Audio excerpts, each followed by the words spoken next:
Hi, good afternoon everybody. DJ Everson here with you once again.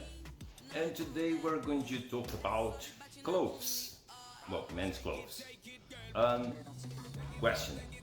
What are you wearing today? It's a present continuous question. What are you wearing? We use on for clothes. Okay. I'm wearing black and blue flip-flops, green shorts you can't see, and a gray polo shirt. Let's see more vocabulary related to men's clothing. Here we've got more examples. Sweater, shirt, jeans, gloves,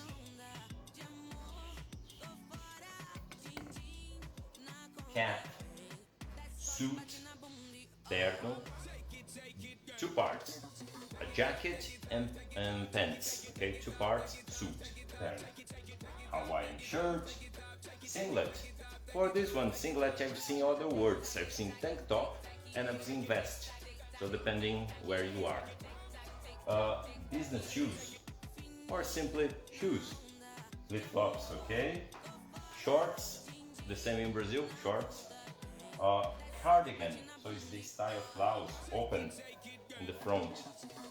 Jacket, sport shoes, or sneakers, or running shoes, so there are many names. Bow tie, borboleta, what else? Sleeveless shirt. Sleeve. This part is sleeve. Sleeveless, so sem manga. Right? Vest, colete. Also I've seen as a regata. So depends. Long sleeve top. So long sleeve. Sleeve is manga. This part here is called sleeve, only here. Okay. Polo shirt.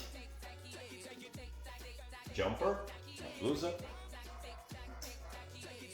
Trench coat. For this trench coat I've seen overall, sobretudo, bathrobe, roupão, bathrobe, cargo pants. So this cargo pants usually is very loose pants, loose folgada. It's a very large size. Swimsuit. And the blazer is only the jacket, similar to the suit, but it's only the jacket. Right. So that's it for you for now, guys. Thank you very much, and I'll see you tomorrow. Goodbye.